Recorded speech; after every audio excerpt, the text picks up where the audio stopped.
시편 7편 제목은 심판을 기다리는 사람, 그렇게 잡았습니다. 심판을 기다리는 사람은 성도입니다. 성도는 심판을 기다리는 사람입니다. 기다릴 뿐만 아니라 강력하게 요청을 합니다. 요한계시록에 가시면 6장부터 18장까지가 이제 인간 역사, 세상 역사인데 그 시작에서 성도는 구분이 됩니다. 어떻게 구분이 됩니까? 심판을 요청합니다. 이 악한 세상을, 이 불의를 언제까지 그냥 두고 계십니까? 하나님 좋습니까? 재미있습니까? 왜 심판 안 하시는 겁니까? 이것이 성도입니다. 주님께서는 우리에게 주님의 기도를 가르쳤죠. 주님의 기도가 뭡니까? 하나님의 나라가 임하는 것이죠. 하나님의 나라가 임한다는 말은 세상이 심판을 받는 것이죠. 기독교인은 심판 기다리지 않습니다. 성도는 심판을 기다립니다. 그래서 우리 시편 7편 6절에서 10절까지를 같이 한번 읽겠습니다. Arise, O Lord, 내 대적들의 노 위에 주의 진노를 높이소서. 깨소서 나를 위하여 선고하소서 주의 심판을. 모든 민족들이 주 앞에 돌아오게 하시고 주는 주의 높은 재판석에 돌아오소서. 주는 마땅히 만인을 심판하셔야 합니다. 나를 심판하소서. 나의 의와 나의 성실을 따라 악인의 악을 끊으시고 의인의 의를 세우소서.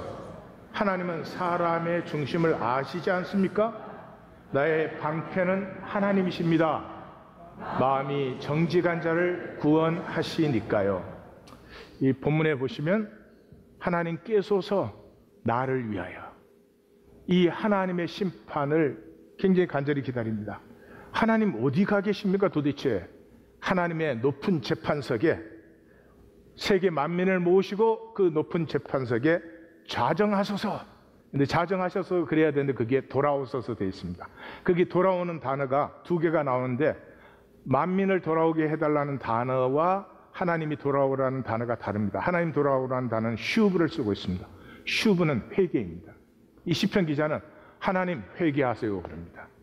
하나님 할 일을 안 하고 엉뚱한 데가 있습니까? 재판석에 오십시오 이렇게 하는 거죠. 그리고 나의 의와 나의 성실을 따라 나를 심판하소서. 나의 의라는 단어는 지난주 시편 18편에서도 보셨지만 의는 굉장히 추상적이에요.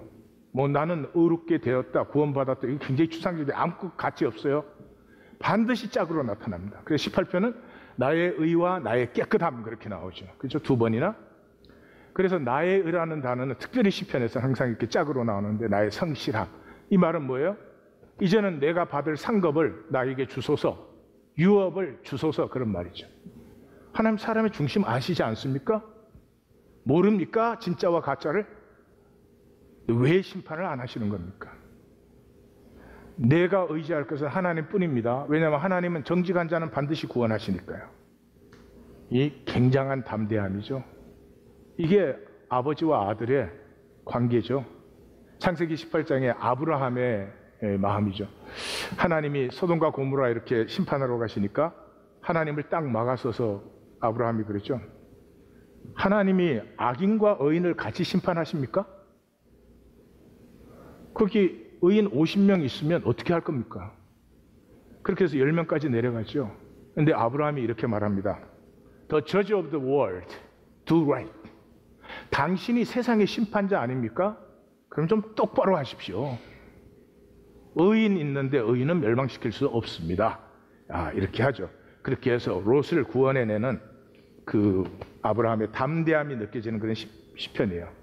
심판은 양면이죠. 항상 심판이 임하면 상급받는 사람이 있고 멸망되는 사람이 있죠.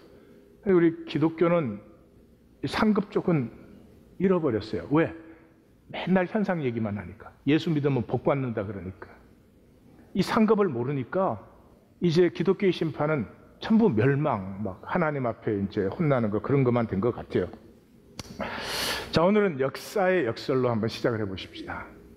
사마천이 그 사기를 썼어요. 사기는 총 130편 되는 굉장히 긴 책입니다. 근데 그 중에서 열전이 70편이에요. 열전은 인물 역사, 인물사. 근데 그 열전을 여는 이야기가 백의와 숙제의 이야기입니다. 백의 숙제의 열전이에요. 백의와 숙제는 그 당시 상나라 시대, 상나라는 이제 오피셜 네임이고 우리 주로 은나라라고 부르죠. 그 은나라의 고죽국, 사실은 우리 한사군 같은 군이에요.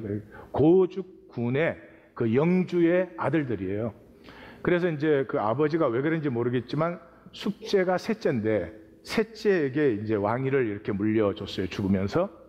그러니까 이제 숙제가 큰형 백의한테 형 마땅히 마지가 왕이 돼야지. 그래서 이제 백의한테 또 양보를 하니까 백의가 야 아빠가 네한테 물려줬는데 왜 나한테 그래?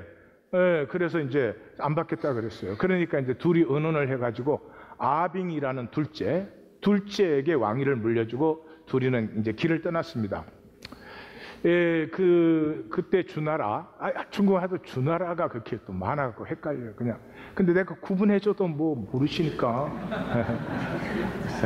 그때 주나라에 서백이 왕이었는데 이 서백이 굉장히 어질고, 참 의인을 대접한다. 그래서 백의와 숙제가 서백을 찾아갔어요. 근데 찾아가는 길에 서백은 죽고 그 아들이 무왕인데 이 무왕이 이제 왕이 됐어요. 무왕이 왕이 됐는데 그때 상나라, 그 은나라는 이 제신이라고 하는 사람이 이제 황제인데, 그 은나라 제국이니까 황제인데 그 달기라는 여자에 빠져가지고, 달기는 통닭이 아닙니다.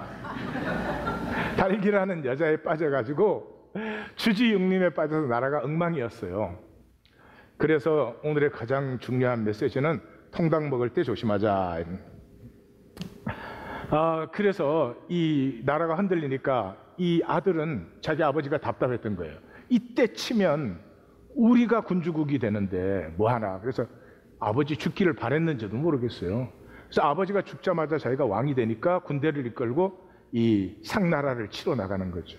그 길을 백의와 숙제가 딱 막아서 가지고 두 가지 질문을 했어요. 아버지 장도 치르기 전에 이 전쟁하러 나가는 게 형가, 그 다음에 신하가 군주를 치는 게 인인가. 그랬더니 이 무왕이 화가 나가지고 그 전쟁 준비를 얼마나 열심히 했겠어요. 화가 나가지고 백의와 숙제를 죽이려고 하니까 그 재상이 강태공이었어요. 그러니까 그 아버지 서백을 섬겨서 이 서백을 그렇게 의진 왕으로 만든 사람이 강태공인데, 그 강태공이 이제 아직까지는 재상이니까 재상이 의로운 사람은 죽이는 것이 아니다 이래가지고 목숨을 살려냈죠. 그래서 백의와 숙제는 이 도가 땅에 떨어졌다. 그래서 세상을 등지고 수양산으로 들어가서 나물만 뜯어먹는 올게닉 삶을 살다가 죽었다. 뭐 그런 얘기죠. 그런데 사마천이 이 모든 역사의 시작을 이 백의와 숙제의 이야기로 역사의 얘기를 여는 거죠. 그 백의 열전의 마감을 이렇게 합니다. 노자는 말했다. 하늘의 도는 사사로움이 없어 널 어진 사람과 함께 한다고. 그런데 백의 숙제는 어질고 깨끗해도 굶어 죽었고, 도척은 죄 없는 사람을 죽이고, 그때 천하가 어지러우니까 도척이라는 그 아주 악한 그 도적이 있었는데, 사람은 이렇게 다른 사람을 이렇게 억누르려면 기를 죽여야 됩니다. 이 도적이 어떻게 기를 죽이겠어요? 사람 살을 뜯어먹고 그 부하들 앞에서. 그러면 이게 기가 확 죽는 거지. 내가 그걸 지금 깨달았을까? 그렇게 하는 그 참 악한 자죠. 그 사람의 살을 6% 뜯어먹었다, 뭐 그런 기록도 있는데, 하여튼 도척은 죄 없는 사람을 죽이고 재물과 처자를 빼앗았지만 천수를 누렸다. 나는 매우 당혹스럽다.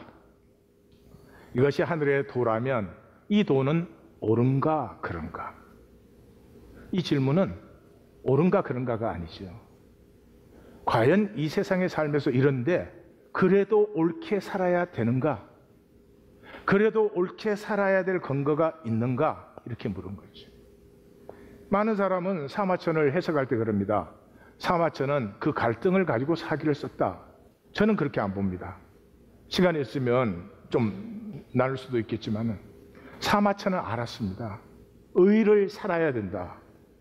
그게 없었으면 사기 안 썼죠. 네. 사마천은 분명히 알았습니다. 이 사마천이 사실은 사기를 쓸 수 없는 데 썼죠. 이 백이숙제는 BC 11세기 얘기고 이 사마천은 BC 2세기 1세기 얘기예요. 그러니까 1000년의 차이가 있죠. 그 한나라 시대인데 한 무제가 흉노들이 하도 이 변방을 괴롭게 하니까 이릉이라는 장군이 있었어요. 그 이릉 장군에게 군사를 주고 흉노를 치라고 했어요. 근데 이 무제 해준 노 아이디어. 흉노는 이게 이제 앞으로 전 세계를 정복할 사람들인데 어마어마한 기세로 일어서는데 군사 조금 주고 가서 치라고 하니까 이릉이 황제의 명령이니까 거부할 수는 없고 정말 죽기까지 싸웠는데 그건 뭐 이길 수 없는 싸움, 패전했어요. 그리고 황제가 졌다고 노발대발하니까 거기에 있는 신하들이 다 와, 이릉이 이거 불충합니다. 전 죽여야 됩니다. 막 이러는 거예요. 이릉을 완전히 역적으로 모는 거죠. 이런 것을 이 세상의 삶이다 그래요. 그런 가운데서 자기의 진실을 지키는 것, 이것이 나됨을 피우는 것이다. 이게 구원입니다. 그래서 이 사마천이 아니 중과 부적이었고 힘으로 안 되는 것을 그만큼 충성스럽게 싸웠는데 이릉을 벌하는 것은 합당치 않습니다. 그러니까 이 무제가 그냥 사마천한테 화가 나가지고 사마천에게 중형을 내렸어요. 중형을 내린다는 말은 남자를 거세하는 것입니다. 뭐 어떤 기록에 따라서는 다리를 잘랐다는 데도 있고 다리를 자르지 않았다는 데도 있지만 그보다 더 중요한 것은 남자를 거세하는 것이. 그래서 대개 중형을 받으면 그때는 다 죽음을 택합니다. 근데 사마천은 중형을 받고 살아남습니다. 왜냐 그러면 사기를 쓰기 위해서. 사기를 쓴 이유는 하나입니다. 진정으로 역사 속에 무엇이 흐르고 있는가를 보여주기 위해서. 그 백유와 숙제를 그렇게 만든 무왕은 상나라를 쳐들어가서 이겼습니다. 그래서 주나라를 세웠어요. 근데 주나라 뭐 달라졌습니까? 뭐 주나라 세워가지고 또 타락해갖고 제일 마지막 왕은 또 여자에 빠져가지고 그렇게 죽었어요. 그럼 나라는 망했어요. 그렇지만 사마천의 질문은 지금 살아남아서 자기의 이 생명, 한 번 사는 생명을 정말로 진실되고 진지하게 살고자 하는 모든 사람들에게 지표가 되어주고 있습니다. 진시황의 무덤, 35년 동안 70만 명 이상을 동원해서 자기 무덤을 만들었어요. 죽음이 이렇게 두려운 것입니다. 우리는 돈과 힘이 없어 그렇죠. 죽음에서 자기를 보호해 보려고 힘 있는 대로 모든 걸 다 합니다. 그 진시황의 무덤이 뭐 관광지지 뭐. 진시황의 어리석음을 보는 관광지죠. 그렇지만 그 무왕의 군대를 막았었던 백이숙제의 정신은 지금도 역사 속에 인간이 어떻게 살아야 되는지, 인간의 삶은 어떻게 의미와 가치가 생기는지를 보여주고 있습니다. 피라미드. 그 왕조의 위엄을 보이기 위해서.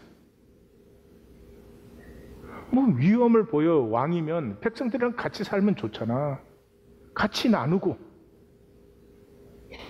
그렇게 막 위엄을 보여가지고 자기는 특별한 존재처럼 만들어가지고 금딱지 옷 입고 막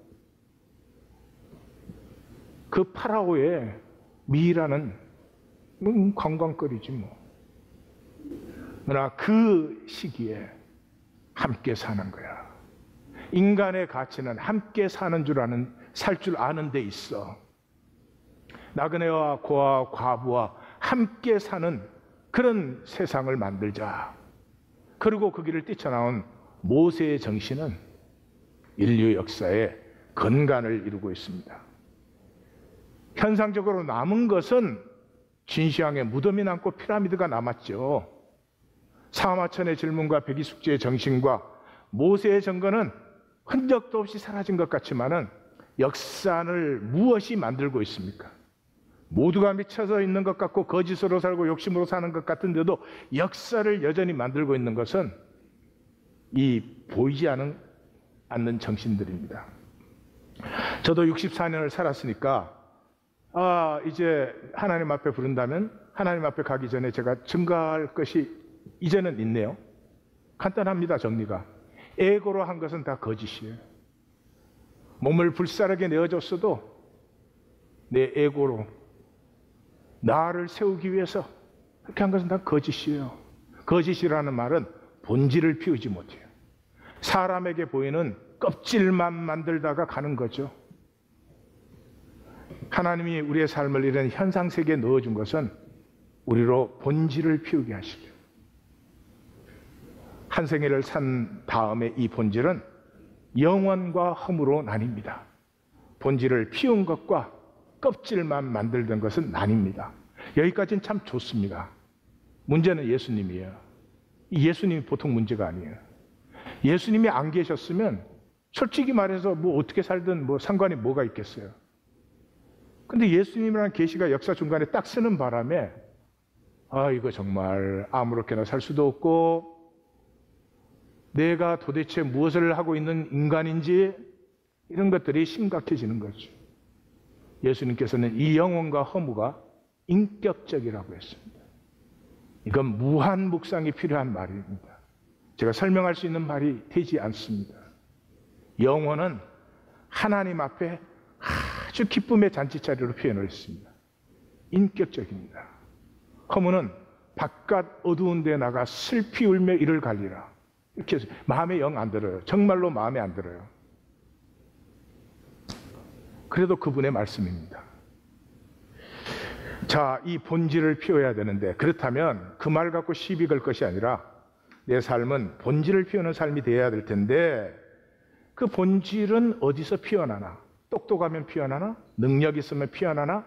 다른 사람보다 의로우면 피어나나? 그런 것이 아니라는 거죠. 초월해서 피어납니다.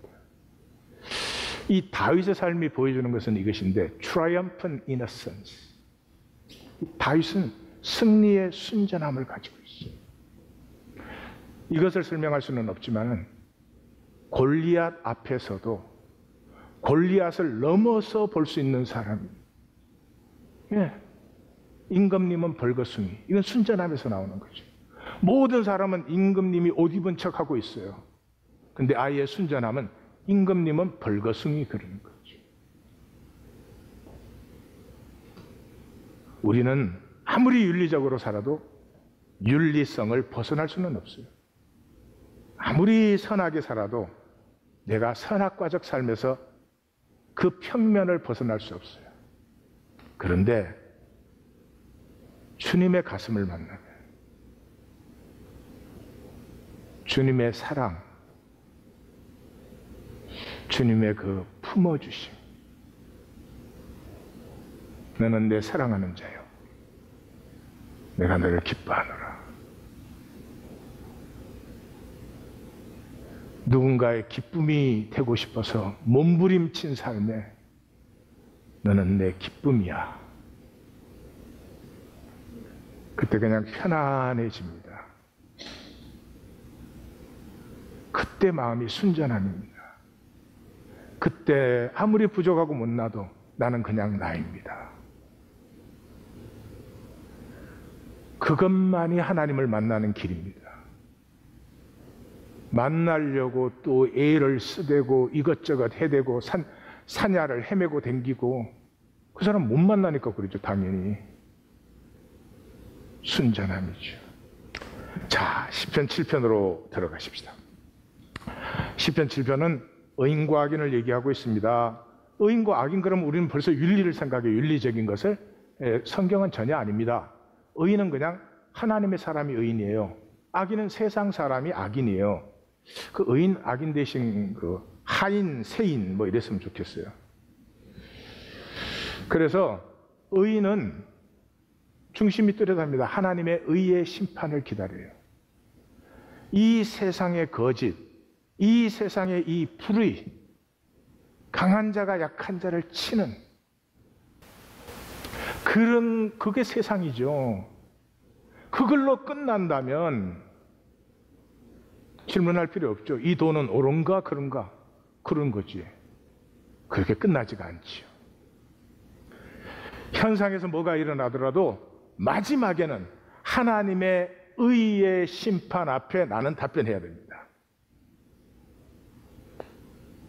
그 의의 심판을 바라보는 사람은 그것이 그의 생각을, 그것이 그의 말을, 그것이 그의 행동을 만들어 갑니다. 자기가 뭘 어렵게 사는 게 아니고요. 자꾸 가슴속에 그것이 떠오릅니다. 그래서 아까 말씀드린 바와 같이 계시록에서 6장에서 18장까지가 인간 역사인데, 인간 역사의 그 환난이 시작되는 한가운데 성도들이 있습니다. 성도들은 누가 성도입니까? 참되신 대주제여 땅을 심판하여 우리의 피를 신원하지 아니하시기를 어느 때까지. 이렇게까지 힘없고 약하면 눌리고 멸시받고 천대받는 이 삶, 하나님 그냥 두시겠습니까? 왜 하나님은 의로우시면서 의의 심판이 일어나지 않습니까? 하는 것이죠. 그래서 하나님을 믿는다는 것은 하나님 믿는 게 아닙니다. 하나님은 개념이에요. 하나님을 어떻게 실제로 리듀스 시킬 수 없어요. 하나님이 이렇다 저렇다. 하나님을 믿는다는 것은 하나님의 의의 심판을 믿는 것이죠. 하나님의 의의 심판을 믿는다면은 그 사람의 중심 속에서는 자기가 알든 모르든 하나님의 형상이 피어나게 되는 것이죠. 그래서 이 하나님의 의가 없다면 7편은 생각할 수도 없는 시편입니다. 그래서 총 결론이 나는 여호와의 의를 찬양합니다. 그 말은 그냥 뭐 추상적인 하나님은 의로 이런 게 아닙니다. 의의 심판이 있는 것을 찬양합니다. 그게 아니라면 이 세상의 모든 의미는 다 사라져버려요. 모든 가치는 아무렇게 살든 무슨 상관이 있겠어요. 존재의 그 숭고함이라는 게 어디에 있을 수가 있어요. 우리는 하나님의 형상으로 창조된 우리는 한 생애를 참으로 숭고하게 살 수 있습니다. 참으로 아름답게 살 수 있습니다. 그러나 하나님의 의가 없다면 그건 다 허공에 날리는 연기 같은 말일 뿐이죠. 그래서 높으신, 지존하신 그랬죠. 그 지존하시다 높으시다는 말은 재판정에 높이 앉으신 그 여호와의 이름을 높이 찬양합니다. 이렇게 7편을 마감하죠. 무엇보다 10편 7편의 가장 중요한 것은 하나님의 의는 현상에서 완성될 수가, 현상 세계 때 하나님의 의는 완성되는 게 아니죠. 현상 세계 속에서는 내 의를 가꿀 수 있는 훈련장이니까. 하나님의 의는 현상에서는 완성될 수 없다. 그러나 영원히 완성된다. 현상에서 완성되잖아요. 현상에서 완성되면 믿음으로 사는 게 아니죠. 그러나 이 현상 세계가 끝날 때 완성됩니다.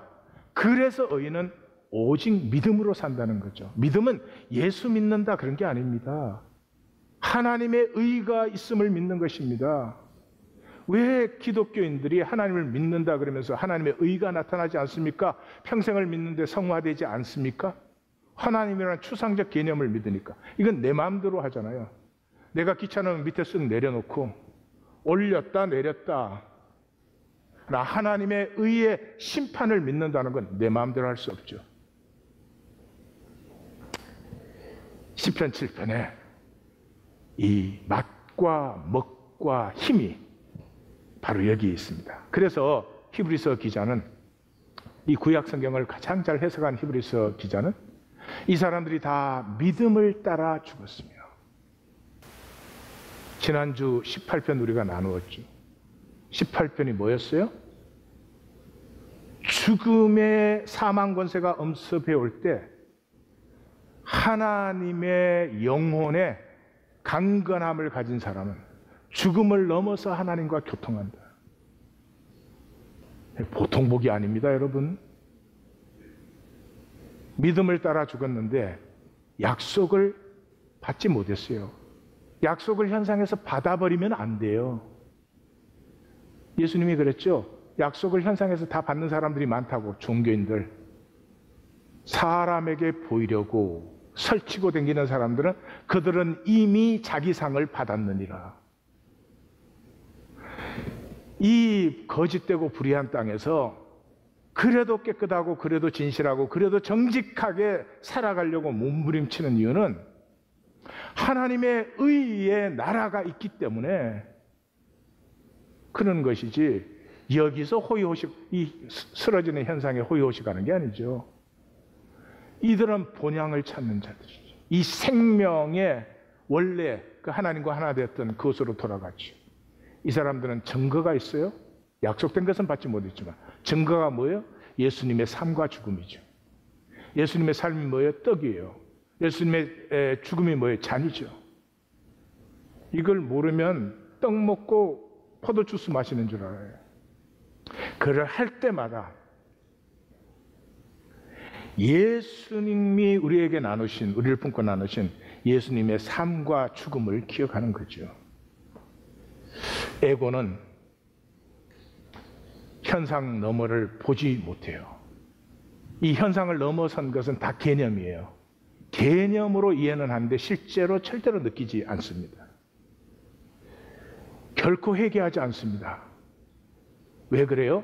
하나님의 의의 심판은 개념이지 실제로 느껴지지 않아요. 그래서 우리에게는 나르시즘이 발달되어 있어요. 인간의 나르시즘은 천지적인 회피 수단이에요. 무슨 짓을 해도 나는 괜찮아요. 내가 지은 죄는 죄.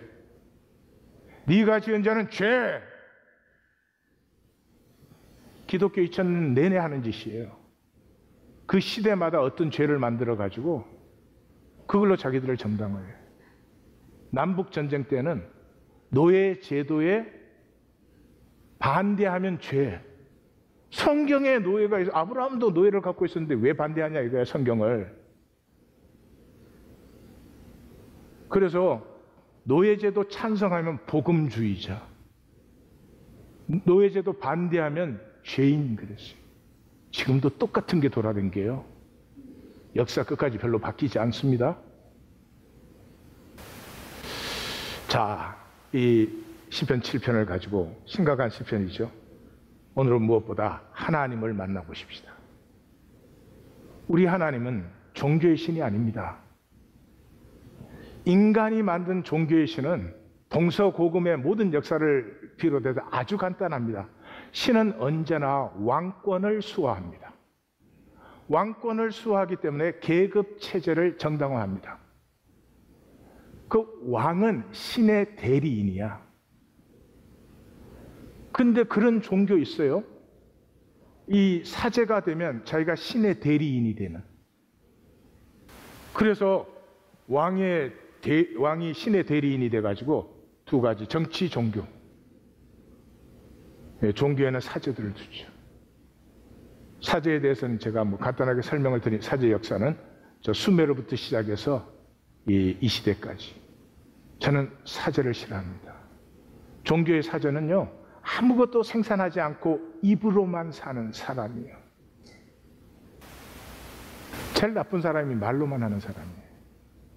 구체적으로 생산을 하라고. 뭐가 되었든지. 그렇게 해서 정치, 종교가 딱 생기면 그 밑에 피라미드 체계가 쫙 생기는 거죠.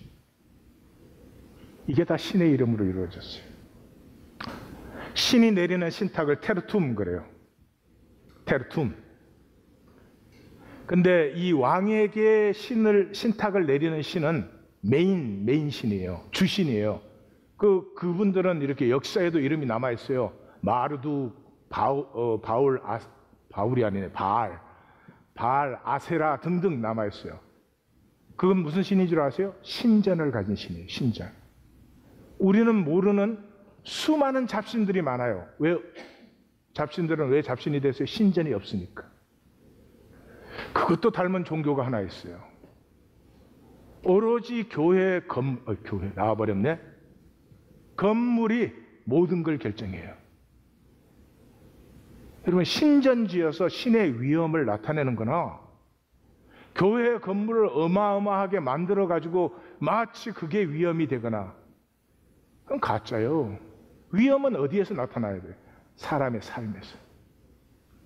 사람의 삶에서. 그게 진짜 위험이지. 피라미드는 진짜 위험이 아니에요. 그래서 그 신의 신탁으로 법이 만들어지잖아요. 전에는 함무라비 법전이 이제 제일 오래된 거다 했는데 우르남무 법전이 발견됐죠. 우르남무는 BC 한 22세기, 21세기 이 수메르어로 적힌 거고, 함무라비 법전은 고대 바벨리안 법전인데 BC 한 18세기 아카드어로 적혀졌죠. 그게 내려와서 로마법이 되고, 로마법이 세계법의 기초가 지금 되어 있는 거죠. 그 이 모든 법의 특징이 뭐예요? 계급을 전제로 해요. 계급을. 정의를 말해요. 예, 정의를 지키기 위해 법이 있죠. 근데 노예가 주인을 상한 것과 주인이 노예를 상한 건 똑같지가 않단 말이에요. 예. 그리고 이 인간이 만든 신의 신전은 수메르가 최초의 제국이니까 그게는 에갈이라고 불렀고, 그 다음에 이제 수메르 다음에 선 제국이 아카드 제국인데, 에칼루 같은 단어에서 나온 건 보이죠? 그게 이제 큰 집. 예, 이 큰 집은 신전이나 왕궁을 말했어요. 그래서 이게 얼마나 크냐가 그 신의 대리인의 힘과 권세와 위엄을 나타내는 거죠. 성경의 하나님은 전혀 그렇지 않습니다.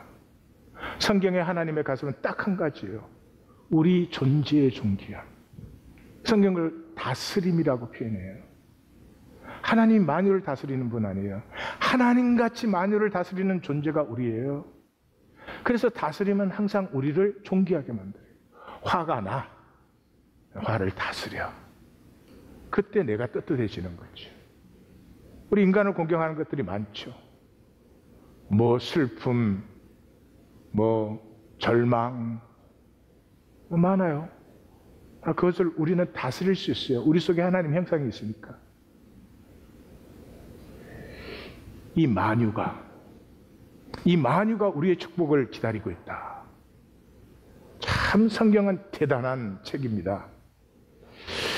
피조물이 고대하는 바는 하나님의 아들들이, 이 아들이라는 것은 아들, 딸을 다 표현한 자녀를 얘기하는 거죠. 하나님의 아들들이 나타나는 것이니, 피조물들이 뭘 바라고 있어요? 썩어짐의 종노릇하고 있는데 인간이 다스리지를 못하기 때문에 이 모든 것이 웨이스트, 인간의 욕심에 그냥 재료들로 없어지고 있어요. 하나님의 영광으로 충만해야 될 만유가 슬픔과 탄식과 울음의 소리로 가득해요 지금. 그래서 하나님의 자녀들의 영광의 자유가 일어난다는 것은 양면성이 있죠. 우리 사람들이 하나님의 형상이 피어난 존재로 쓸 뿐만 아니라, 그랬을 때 우리가 하나님의 가슴으로 만유를 섬기고 다스려서 만유의 각각의 영광이 피어나게 하는, 이런 꿈을 꾸면 이 세상은 무너집니다. 욕심 부리고 니한테 내가 꼭 이겨야 되고 그렇게 안 사라지죠. 이 말씀의 위대함을 좀 보십시오. 이 모든 신의 창조는 이런 거예요. 신들이 싸워갖고 이긴 신이 모든 걸 만드는 거예요. 성경은 그런 게 없어요. 창세기 1장만 얘기해도 제가 몇 시간을 얘기할 수 있는데, 창세기 1장 16절이 대표적이에요. 두 큰 광명을 만드셨는데 Greater Light and Lesser Great Light 이렇게 표현을 해요. 왜 그렇게 복잡하게 표현하나? 왜냐 그럼 그때는 해, 달, 별은 전부 신이었어요. 이 인류 역사의 모든 신은 수메르 7신에서 출발되었어요. 7 도시국가. 그래서 하늘, 바람, 산, 물, 달, 해, 금성이 이제 제일 새벽에 떠오르는 것이 돼서 항상 그 신인데, 그렇게 됐어요. 그래서 지금도 태양신의 날, 뭐 불신의 날, 우리 다 그렇게 불러요. 뭐 나무신의 날 이렇게. 근데 창세기 1장은 아니에요. 그냥 그 신이 아니고 그건 너희를 위하여 하나님 만든 빛이야, 빛. 그리고 그냥 첫째 날이고 둘째 날이고 셋째 날이고 그래. 그런데도 성경 믿는다는 유럽과 미국은 지금도 날을 그렇게 세요. 예? 태양신의 날, 달신의 날 먼데이. 웃기잖아요? 때로 그런 생각 많이 들어요. 기독교와 성경 사이에는 과연 얼마나 관계가 있을까? 우리 기독교인의 삶과 말씀은 얼마나 관계가 있을까? 그런 질문을 하지 않을 수가 없어요.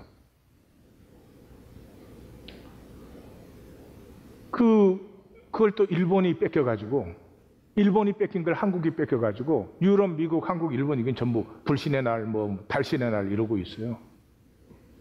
유대인들, 그 다음에 이슬람, 우리 성경, 구약 성경 그대로 갖고 갔으니까. 이슬람.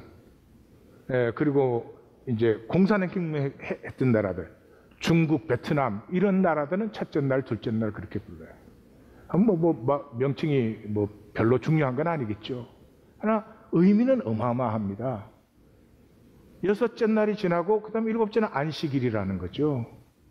안식일이 뭐예요? 멈추어요. 멈추면 돌아보게 되어 있고요. 멈추면 내다보게 되어 있어요. 이게 인간 위대함의 열쇠예요. 우리는 그냥 닥치는 대로 사는 게 아닙니다. 끊임없이 자기를 성찰해요. 그 성찰 안에서 우리는 하나님을 만나고 하나님 안에서 이웃을 만나요. 그 사람은 뭘 자기가 노력해서가 아니고 굉장히 다른 삶을 살게 되는 것이죠. 테르툼이라 그랬죠, 신탁이. 그 어근에서 나와서 우리 성경에서는 토라라고 합니다. 토라의 중심은 희년법이에요. 같이 살자는 거죠. 같이 사는 게 행복이에요. 희년이 같이 살죠. 나그네 고아, 과부들. 그래서 예수님이 자기 사명을 선포하셨잖아요. 자기가 뭐 하러 왔다고 분명하게. 우린 왜 그거 무시하는지 모르겠어요. 주의 성령이 내게 임하였으니 이는 가난한 자에게 복음을 전하게 하려고. 여러분, 가난한 자에게 복음이란 말이 유앙게리온, 기쁜 소식이에요. 가난한 자에게 기쁜 소식이 뭐예요? 포로된 자에게 자유를. 포로된 자는 뭐예요? 가난한 자가 그때는 이 땅을 제일 먼저 빼앗기죠. 땅을 빼앗기고 그래도 못 갚으면 그 다음엔 노예가 됩니다. 그것도 안 되면 감옥에 갇힙니다. 그때는 범죄라는 게 거의 없었습니다. 감옥에 갇힌 사람의 90%는 빚을 못 갚아서 갇힌 거죠. 감옥에 갇힌 자를 자유케 해주는 거죠. 눌린 자를 자유롭게 하는 것은, 이 눌린 자는 뭐예요? 노예죠, 노예. 노예는 주인이 시키는 대로 해야 돼요. 그 눈먼 자가 뭐예요? 그런데도 자기 유업을 모르는 자예요. 이 세상 속에 이렇게 사는 게 난 줄 알아요. 다른 노예보다 밥 한 그릇 반 먹으면 행복한 줄 알아요. 나의 유업을 모르기 때문에, 내 안에 있는 하나님의 의의 가능성을 모르기 때문에. 그래서 희년 선포하러 예수님이 왔다는 거죠. 모든 인간의 존엄성이 회복돼야 된다는 거죠. 성경의 성전은 에카알입니다. 수메르 에갈에서 계속 나오는 게 보이죠? 이 성경의 성전은 백성과 함께하고 하나님이, 백성이 함께하는 자리입니다. 다른 신전과 다릅니다. 우리 하나님은 셀프 엑자일드 하나님 아니에요. 우리가 죄 지었을 때 우리만 낙원에서 추방시키면 되잖아요. 그런데 추방되는 인간을 따라서 하나님이 스스로 나오셨지. 우리와 함께하고 싶었어요. 그래서 그 함께하는 곳이 어디예요? 지성소라고 그래요. 지성소는 5m예요. 굉장히 작은 겁니다. 거기에 매일 제물의 피를 뿌려야 되니까 창문도 없고 문도 없고 4겹, 해달 가죽을 포함한 4겹으로 덮여 있어서 그게 사람이 들어가면 죽습니다. It's so toxic. 그래서 들어갈 때 대제사장의 발목에 이 밧줄을 묶고 방울을 달아서 들여보내는 거예요. 보이십니까? 죄를 지으면 생명이 억눌립니다. 죽음의 기운에.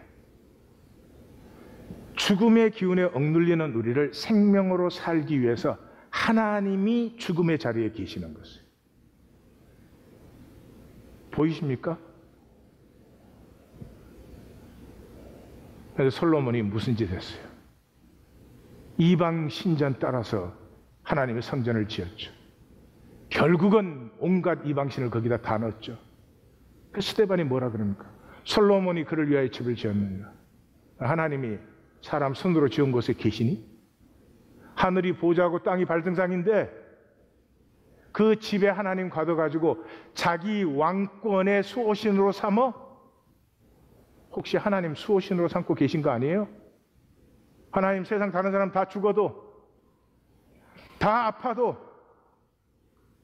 나는 보호해 주시고 지켜주세요 그러고 수호신 삼는 거 아니세요?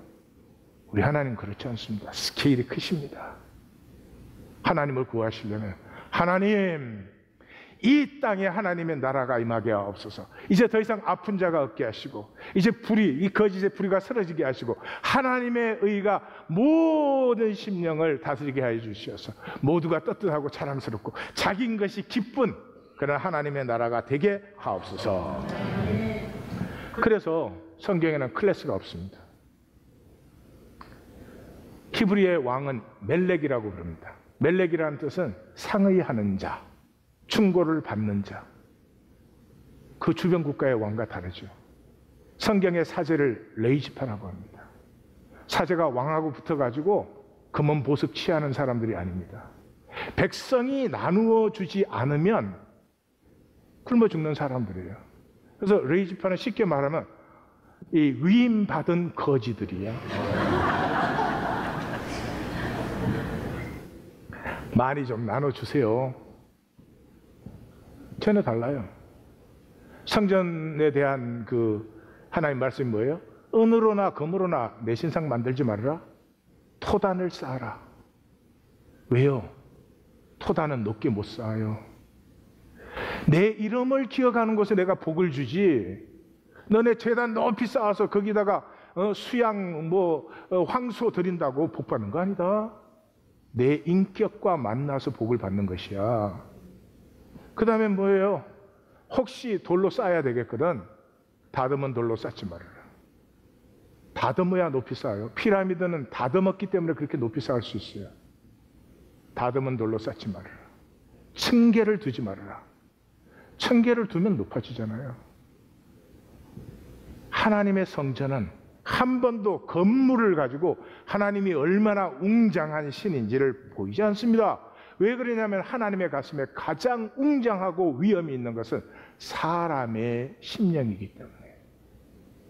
이곳에서 아름다움이 피어나면 한없는 아름다움이, 이곳에서 의가 피어나면 한없는 의가 피어날 수 있습니다.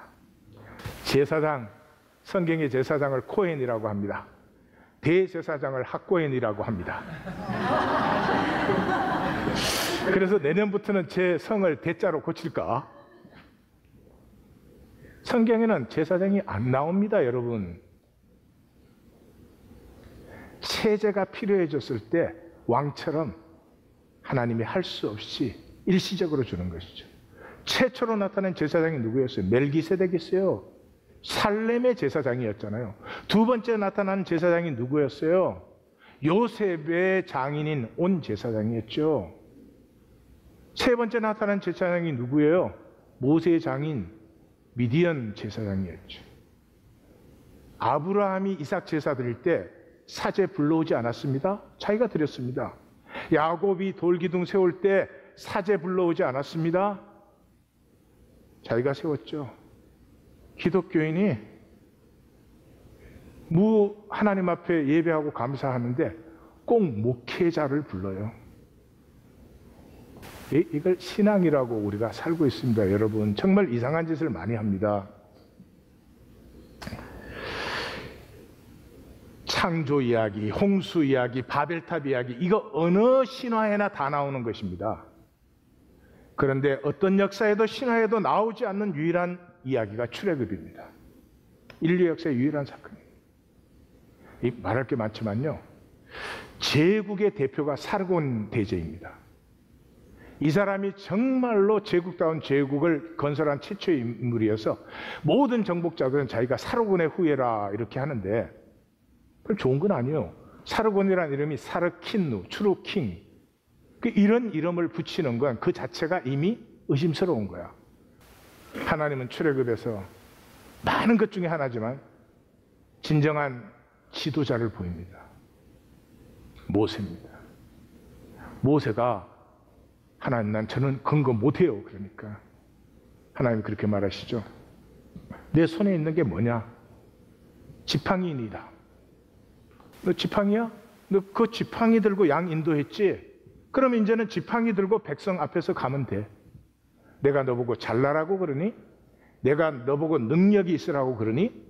내가 너를 보고 위대하라고 그러니? 너는 너면 돼. 그런데 모세가 모세면 되는데 지금부터는 뭐가 달라졌죠? 하나님의 임재를 만났죠. 이제 이 지팡이는 그냥 지팡이가 아니라 하나님의 임재의 증거가 된 것입니다.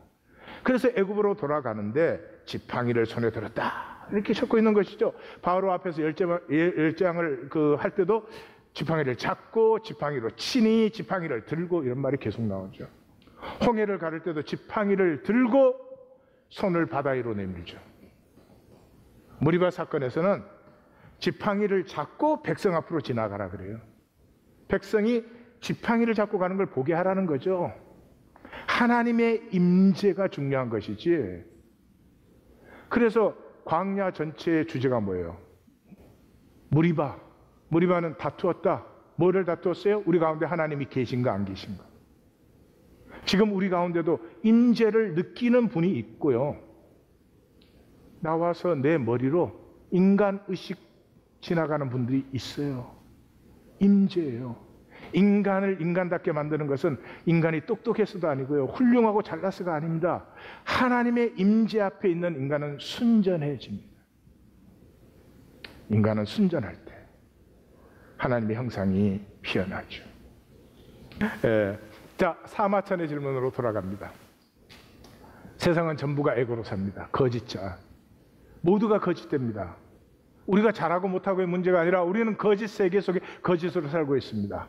그런데도 우리는 진실을 살아야 되는가? 이 진실은 윤리적인 게 아니라 실제, 현상의 거짓이 아니고 하나님의 본질, 실제를 살아야 되는가? 산다면 어떻게 살 수 있는가? 그것은 내가 사는 현상세계가 전부가 아닌 것을 알아야죠. 지금 내가 살고 있고 담겨져 있는 현상세계보다 본질 세계는 무한 크고 이 현상세계는 일시적이지만 이 본질 세계는 영원합니다. 하나님이 나에게 영원한 하나님의 형상을 심으사 우리를 현상세계에 들여보내신 것은 이 현상세계의 거짓을 내가 싸움으로 하나님이 심으신 씨앗이 피어나 내 열매로 누리라고. 이 모든 것을 결정하는 것은 욕망입니다. 열쇠가 욕망입니다. 욕망이 인격의 중심입니다. 내가 욕망하는 것이 나에게 실제가 되는 것입니다. 내가 욕심 부리는 그것이 나의 주인 노릇을 합니다. 그게 내 모든 사정과 가치관과 생각을 다 결정해 버립니다. 종노릇하는 거죠. 내가 세상을 욕망하고 있으면 사도 바울의 말에 의하면 우리의 삶은 후패해지는 것이래요. 맞죠? 내가 하나님 나라를 욕망하면 날로 새로워진다고 합니다. 현상 세계는 영원을 피우는 하나님의 훈련 기제입니다. 내 유업을 피우는 하나님의 훈련 기제입니다. 그런데 생명, 하나님의 형상은 피우지 않고 종교의 저주가 뭐예요? 생각만으로 다 할 수 있어요. 생각만으로 하나님 얼마든지 믿죠. 생각만으로 하나님 찬양하고 사랑하고 하나님 의뢰하고 다 하죠. 그건 좋은데요. 살지 않은 것은 나 아닙니다. 내가 살지 않은 것은 나 아닙니다. 우리 자매님들, 남편이 그래. 여보 미안해. 내가 정말 부족하게 살았네. 그러는데 눈물까지 흘리는데 미안해서 하는 건 아무것도 없어. 굉장히 기쁘시죠? 부모가 아무리 좋은 뜻을 갖고 있어도 자녀를 위해서 희생하지 않았으면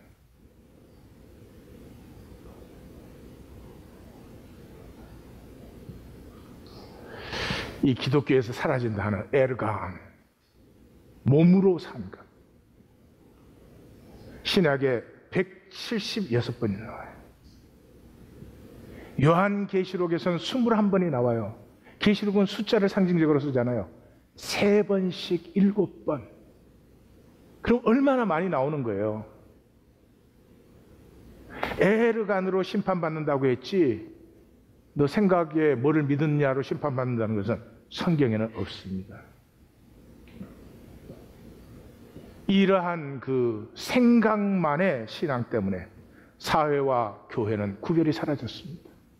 교회가 사회보다 더 사회적이에요. 더 편면적이에요. 차이를 차별로 권력화해요. 차이가 있으면 너하고 나하고는 다르니까 우리 더 잘 통하고 서로 돕고 살자 이러면 되잖아요. 차이가 생기면 나는 옳고 너는 죄인이야. 사회보다 교회가 훨씬 더 심합니다.